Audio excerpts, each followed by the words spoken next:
मेरे पास कोई super power होती तो इंसान नाम की प्राणियों का माइंडसेट ही बदल देती। पता नहीं क्या दिक्कत रहती है इन्हें अपनी बहुओं से। बेटियों के लिए सातों सुख चाहिए लेकिन बहू को चैन से जीने भी नहीं देना है। मेरा बस चले तो सास को फिर से बहू बना दूं और उनकी सासू माँ के साथ रहते हुए देखूं। तब देखती हूँ इनकी कितनी जबान चलती है। रूबी के हाथों के साथ साथ उसका मुंह भी तेजी से चल रहा था।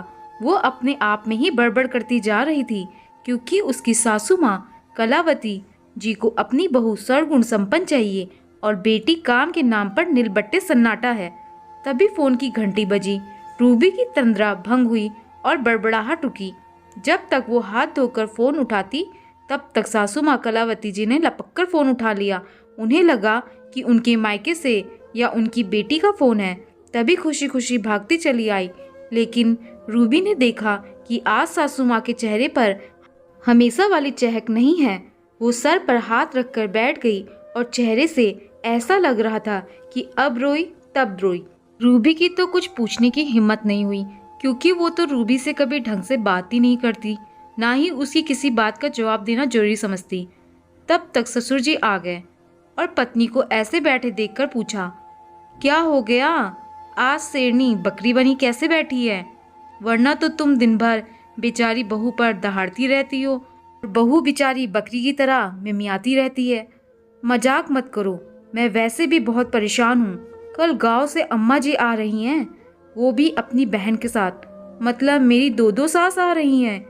आपको तो पता ही है कि अम्मा जी ने मेरा क्या हाल किया था। बड़ी मुश्किल से पीछा छूटा था। सास बनी थी, अब मैं फिर से बहू नहीं बनना चाहती। सासू माँ कहते हुए रोने रोने को हो आई। मैं रूबी, जैसे मुझे तो मुंह मांगी मुराद मिल गई। मुझे तो सच में सुपर पावर मिल गई अपनी सास को उनके सास के अंडर में देखने की।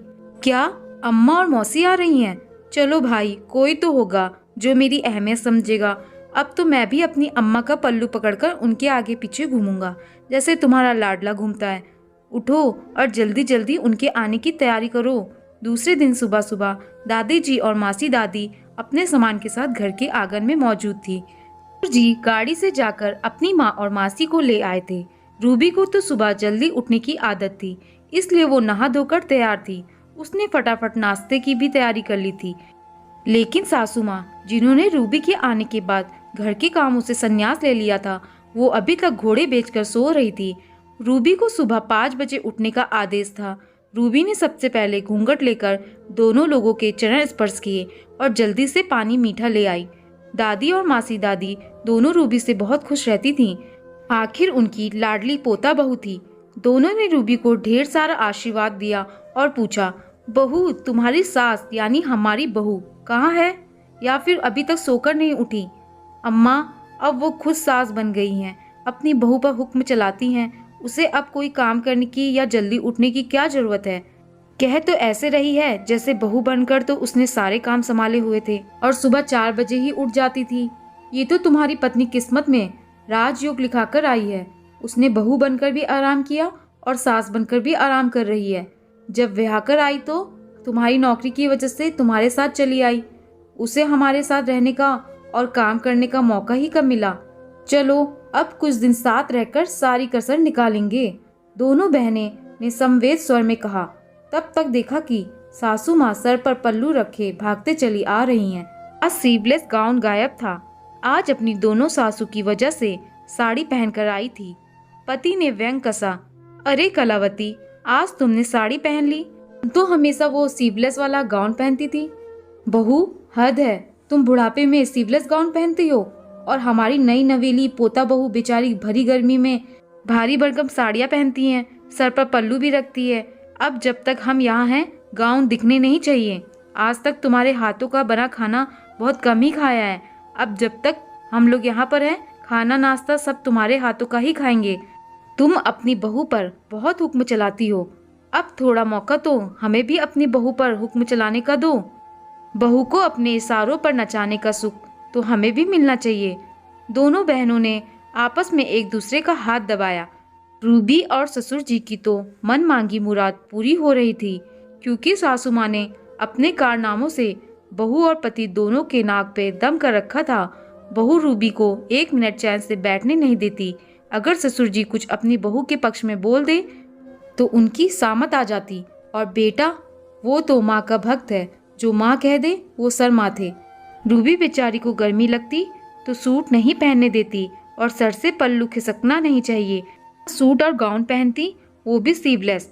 बहू को हर समय काम में लगाए रखती, कभी 1 मिनट के लिए चैन से बैठने नहीं देती। अब रूबी को देखकर बड़ा सुकून मिल रहा था। दादी सास और मासी दादी दोनों अपनी पोता बहू को 2 पलकों पर बैठाकर रखती, लेकिन अपनी बहू रानी से सारे काम करवाती। उनके सामने उनकी बोलती बंद रहती। अपनी माँ और मासी माँ के सामने ससुर जी के भी भाव बढ़ गए। वो भी गिन गिन कर अपनी पत्नी से बदले ले रहते। बैठे बैठे खूब कान भरते रहते और फिर वो लोग उनसे काम करवाकर सारा बदला निकालती। एक दिन सासू माँ की हालत पस्त हो गई। वो बीमार पड़ गई क्योंकि उन्हें इतना काम करने की आदत नहीं थी। तब दादी जी आकर उनके पास बैठी और बोली, तुमने कभी बहू का दर्द नहीं समझा, इसलिए तुम्हें सबक सिखाने यहाँ आना पड़ा। हमारे बेटे ने फोन पर तुम्हारा सारा हाल बताया हमें कि तुम किस तरह से हमारी पोता बहू को परेशान करती हो। बहू जिस तरह हमें अपनी बेटियों के लिए सारे सुख चाहिए रहते हैं, उसी तरह बहू भी तो किसी की बेटी है। उसके माता पिता ने कितने अरमानों से उसे ससुराल भेजा है, वो भी तो सुख की हकदार है। तुम 2 दिन में इतने कामों से परेशान हो गई। बहू बेचारी रोज करती है, उसका भी दर्द समझो, वरना समय आने पर वो तुम्हारा दर्द नहीं समझेगी। वो भी इंसान है, उसके पास कोई सुपर पावर नहीं है जो छड़ी घुमा दोगी और सारे काम हो जाएंगे। दोनों एक दूसरे का दर्द समझोगी तभी साथ में रह पाओगी, वरना वो कब तक सहेगी। माँ जी, मुझे अपनी गलती समझ आ गई है। बहू कोई सुपर वुमन नहीं होती जो कभी थकती नहीं, वो भी थकती है। अब से मैं कभी शिकायत का मौका नहीं दूंगी कि बेटे को भी और आपकी पोता बहू को भी। आखिर वो मेरे पति और बहू है। फिर ठीक है, हम अपने घर चलते हैं, यहाँ तो सब ठीक हो गया।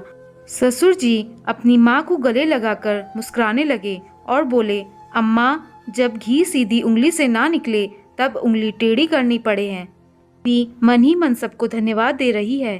काश की ऐसी दादी सास सुपर पावर के रूप में हर पोता बहू के पास होनी चाहिए, जो सास को फिर से याद दिला सके, क्योंकि सास भी कभी बहू थी। दोस्तों, आपको ये कहानी कैसी लगी नीचे कमेंट्स करके हमें ज़रूर बताइएगा। अगर आपको ये कहानी पसंद आई हो तो अपने दोस्तों के साथ ज़रूर शेयर करें और ऐसी ही प्यारी कहानी सुनने के लिए हमारे चैनल को सब्सक्राइब करके बेल आइकन को ऑल पे सेट करना ना भूलें। धन्यवाद।